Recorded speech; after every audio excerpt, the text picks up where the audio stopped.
Hello everyone, welcome to my channel Next Content. Here's how to set up a completely free VPN on Windows using OpenVPN, no subscription ever, and it's so easy that anyone can do it. Open your browser and search for OpenVPN Community, or go directly to openvpn.net and navigate to the Community section. This is the free, open-source version of OpenVPN, completely separate from OpenVPN's commercial products. On the Downloads page, look for the Windows installer for your system. For most users on a modern Windows PC, that's the AMD 64 MSI installer. Click the link to download it. The file is small, around 6 megabytes, so it downloads almost instantly. Before opening it, take the usual 30 seconds to verify on virustotal.com. OpenVPN is a widely trusted, legitimate application and will scan completely clean, but verifying installer files is always worth the habit.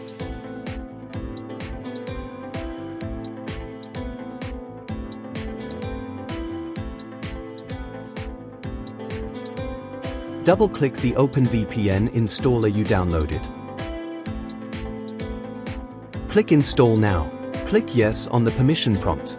The setup wizard will ask you about the installation type. Leave it on the standard default configuration.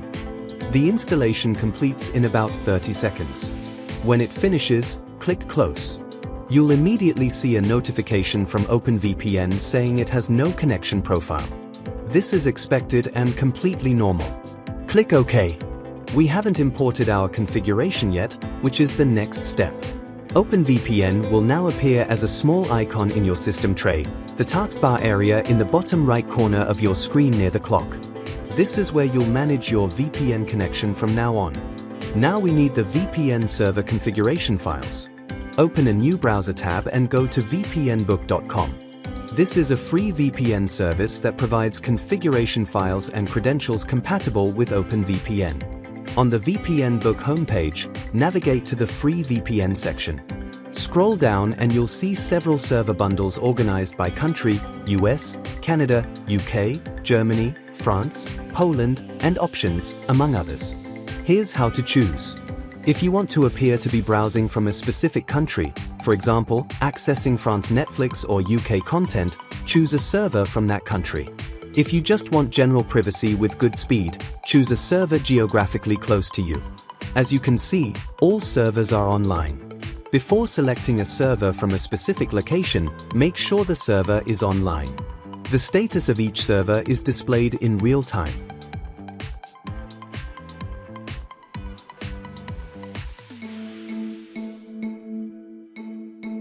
Scroll up a bit to the VPN protocol option and select OpenVPN. It's the recommended one. From here, you can select the server file based on the location you've chosen.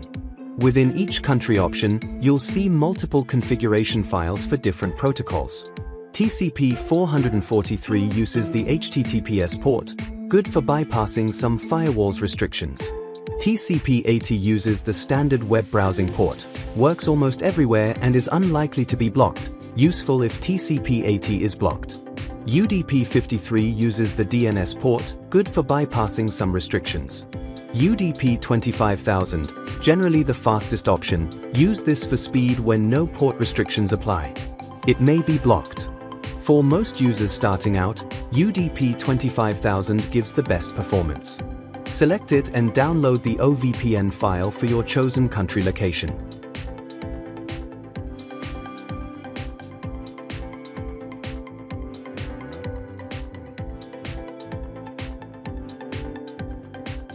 Important, before closing the VPN book page, scroll to the bottom where you'll see the username and password for connecting.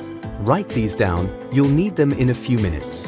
The credentials are the same for all servers. The username is typically VPN book and the password is a string of characters that VPN book rotates periodically. Note the current password before proceeding. Now go to your system tray and find the OpenVPN icon. It looks like a padlock. Right-click on it. In the menu that appears, select Import File and select the configuration file you want to use. I'd recommend starting with the UDP 25000 file for best speed. Click Open. OpenVPN will confirm the configuration was imported successfully. Right-click the OpenVPN tray icon again. You'll now see new options including Connect, where it was previously grayed out, and click Connect. A login dialog will appear asking for your username and password. Enter the VPN book credentials you noted from the website earlier. Username, VPN book, password, the character string shown on the VPN book website. Just copy and paste the login information. Check the Save Password option so you don't need to enter it every time. Click OK. Watch the OpenVPN tray icon. It will cycle through connecting states and then turn green. A green icon means you're successfully connected to the VPN server. You'll also see a notification showing the IP address assigned to your VPN connection, a completely different address from your normal ISP provided IP. To verify it's working, open your browser and search for what is my IP address? The address shown should match the VPN server's location, not your actual location. If you chose a France server, the IP should geolocate to France. Now if you want to add other server configuration files, go back to the download page, select the server location, and then choose the protocol to use. Personally, I recommend downloading all the protocols and importing them into OpenVPN, so you can quickly switch to another one if the first one isn't working properly. Now go back to the OpenVPN icon, right-click on it, and disconnect. Right-click again, then select Import File. Select the newly downloaded file to import it into OpenVPN. Enter the VPN book credentials you noted from the website earlier, username, VPN book, password, the character string shown on the VPN book website. Just copy and paste the login information. Check the Save Password option so you don't need to enter it every time. Click OK. Now if you right-click, you can connect directly based on the file and protocol. Go to the protocol, and then click Connect. Managing your VPN connection is straightforward. Right-click the OpenVPN tray icon at any time. To disconnect, click Disconnect. Your traffic immediately returns to your normal ISP connection. The tray icon returns to its disconnected state. To reconnect, right-click and click Connect. If you saved your password, it connects automatically without prompting for credentials. Let me be honest about the limitations of this free setup, because they are real and worth understanding. Free VPN servers are shared among many users. During peak hours, speeds can be slower than a dedicated paid VPN. For casual browsing, this is usually fine. For HD streaming or large downloads, you may notice the limitation. If VPN book's credentials stop working at some point, because they rotate periodically, just go back to vpnbook.com, grab the new password, and update it in OpenVPN. Takes about 30 seconds. Drop a comment if you run into any issues during setup, specific error messages, connection problems, or anything else, and I'll help you troubleshoot. A like and a subscribe helps the channel, and I post practical Windows guides every day. Thanks for watching. Enjoy the free VPN.